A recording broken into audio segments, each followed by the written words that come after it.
warahmatullahi wabarakatuh. Saya Salma Yustia Rahma, mahasiswi Fakultas Hukum Tarumanegara, dengan NIM 205190061. Dalam kesempatan kali ini, saya akan memberikan analisis hukum dari kasus penistaan agama yang dilakukan oleh Ahok sebagai syarat untuk memenuhi nilai ujian akhir saya dengan dosen pengampu saya, yaitu Bapak Heri Firmansyah. Selamat menyaksikan. Pada tanggal 27 September 2016, pukul 8.30 waktu Indonesia Barat, Ahok bersama anggota DPRD Jakarta Bupati Kepulauan Seribu, Kepala Dinas Perairan dan Perikanan DKI Jakarta melakukan kunjungan kerja ke Kepulauan Seribu. Pada saat itu, Ahok sudah terdaftar sebagai calon gubernur DKI Jakarta, dan dalam sambutannya, Ahok dengan sengaja mengkaitkan dengan Pilkada DKI Jakarta 2017. Bahwa Ahok menyatakan tidak memaksa warga untuk memilih dirinya pada Pilkada 2017. Pernyataan itu disertai kutipan surah Al-Maidah ayat 51. Bahwa kemudian potongan video pidato Ahok yang menyatakan hal tersebut pada tanggal 6 Oktober 2016 diunggah melalui postingan di akun Facebook milik Buniani terkait penggalan pidato Ahok yang mendadak viral. Dalam potongan video itu, Ahok diduga menistakan agama terkait pengutipan surat Al-Maidah ayat 51. Pada tanggal 7 Oktober 2016, dalam hal ini, Ahok dilaporkan karena diduga melakukan tindak pidana penghinaan agama. Dalam laporan itu, Ahok diduga telah melakukan tindak pidana penghinaan agama di Indonesia melalui media elektronik berupa YouTube. Sekretaris Jenderal DPP FPI menganggap bahwa calon gubernur DKI ini secara terang-terangan telah melecehkan ayat dalam Al-Quran sebagai kitab suci umat agama Islam. Pada tanggal 10 Oktober 2016, Ahok meminta maaf atas pernyataannya terkait surat Al-Maidah ayat 51 yang dinyatakannya tersebut kepada warga Kepulauan Seribu beberapa waktu lalu. Ahok menyatakan tidak bermaksud menyinggung umat Islam, akan tetapi sebagian besar umat Islam di seluruh Indonesia menganggap bahwa hal tersebut termasuk penistaan agama.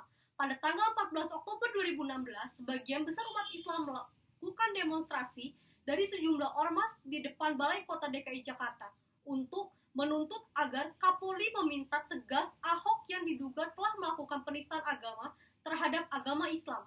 Kemudian, Ahok mendatangi Bareskrim Mabes Polri untuk memberikan klarifikasi terkait pernyataan di Kepulauan Seribu tersebut. Pada tanggal 4 November 2016, kekecewaan publik atas kasus Ahok tersebut sudah tak terbendung lagi. Unjuk rasa yang dilakukan ormas di Jakarta menuntut Ahok dihukum secepatnya dan proses hukum juga dilakukan secara transparan atas kasus penistaan agama yang dilakukannya di Kepulauan Seribu beberapa waktu lalu. Pada tanggal 15 November 2016, Bareskrim Polri pun langsung melakukan gelar perkara secara terbuka. Meski awalnya terbuka, gelar perkara yang dimulai pukul 9 waktu Indonesia Barat itu berlangsung tertutup. Gelar perkara ini dihadiri sekelompok pelapor dan sekelompok terlapor. Dari pelapor, hadir sejumlah saksi ahli, termasuk diantaranya pemimpin FPI yaitu Rizik Syihab. Sementara di pihak terlapor terlihat penasehat hukum Ahok yaitu Sira Prayuna dan sejumlah pengacara serta saksi ahli. Tim sosialisasi dan kampanye Ahok The Jarot, Guntur Romli, mengatakan dua saksi itu berasal dari Cirebon dan Yogyakarta. Saat proses gelar perkara, penyidikan Direktorat Tindak Pidana Umum Bareskrim Polri memutar video pidato Ahok di Kepulauan Seribu yang dianggap menistakan agama. Kemudian, pada tanggal 16 November 2016, polisi resmi menetapkan sebagai tersangka. Pada kasus ini, Ahok diduga telah melakukan tindak pidana penistaan agama yang ada pada pasal 156 huruf A KUHP. Dengan ditetapkannya Ahok sebagai tersangka, di sisi lain, ia pun telah mencalonkan diri sebagai calon gubernur. Hal tersebut akan membawa dampak negatif bagi statusnya sebagai tersangka.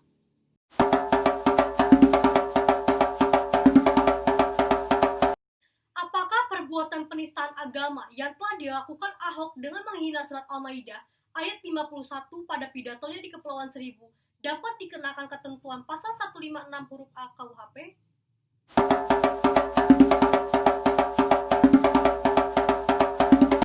Yang pertama, Kitab Undang-Undang Hukum Pidana, yaitu pada pasal 156 huruf A tentang penistaan agama. Yang kedua, bahan hukum pelengkap atau tambahan, yaitu teori hukum atau asas-asas hukum.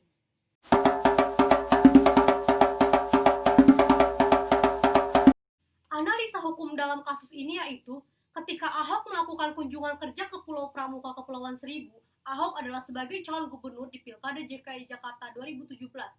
Dalam pernyataan yang diucapkan oleh Ahok ketika memberi sambutan di Kepulauan Seribu, terdapat instrumen kata dalam kalimat Ahok yang terindikasi untuk menistakan agama, yaitu kata pakai dan kata dibohongi.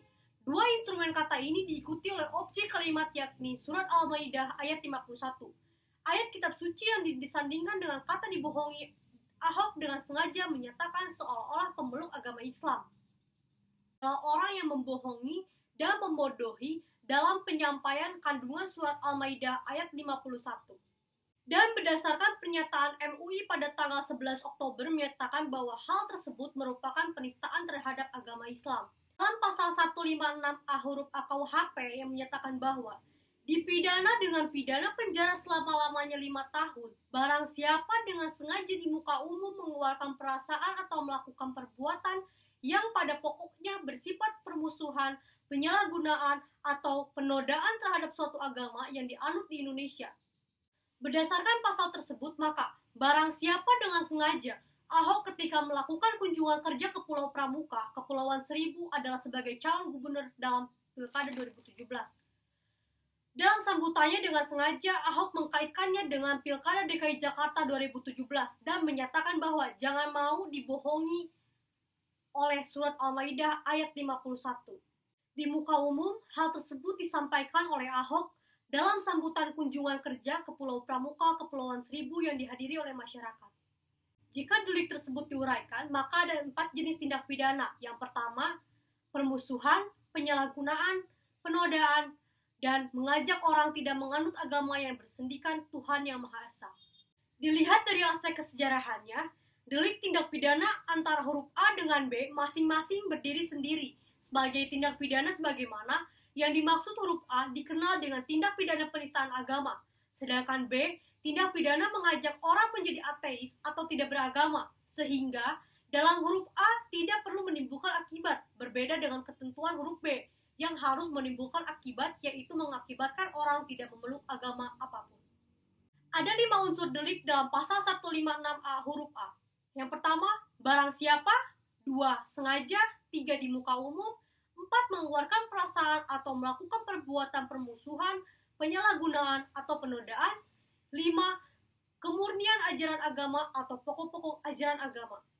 Lalu ada 4 unsur dalam pasal 156A huruf B. Yang pertama, barang siapa, kedua sengaja, ketiga di muka umum, keempat mengeluarkan perasaan atau melakukan perbuatan dengan maksud agar orang tidak menganut agama atau ateis. Dengan demikian, maka uraian-uraian tertulis maupun lisan yang dilakukan secara objektif dan ilmiah mengenai suatu agama yang disertai dengan usaha untuk menghindari adanya kata-kata atau susunan kata-kata yang bersifat permusuhan atau penghinaan. Jadi, perbuatan yang dilakukan dengan sengaja di muka umum dengan susunan kata-kata yang telah dijelaskan di atas, yakni kata pakai dan kata dibohongi, yang disertai surah Al-Maidah ayat 51 yang merupakan isi dari Al-Quran. Al-Quran sendiri merupakan pedoman hidup umat Islam. Maka perbuatan Ahok telah memenuhi unsur perbuatan penistaan agama dan terjerat pasal 156A huruf A KUHP.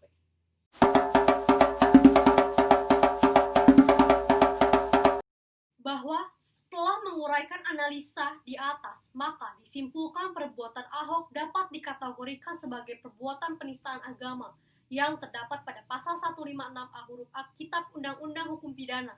Karena perbuatannya dilakukan dengan sengaja di muka umum dengan susunan-susunan kata-kata yang terdapat pada pidato tersebut telah menimbulkan penodaan terhadap suatu agama, yaitu dalam hal agama Islam. Sekian analisis mengenai kasus penistaan agama yang dilakukan oleh Ahok di Kepulauan Seribu dengan metode IRA. Mohon maaf jika ada kesalahan kata yang saya ucapkan, kurang dan lebihnya mohon maaf. Wabillahi taufiq wal hidayah. Wassalamualaikum warahmatullahi wabarakatuh. Jangan lupa like, comment, and subscribe.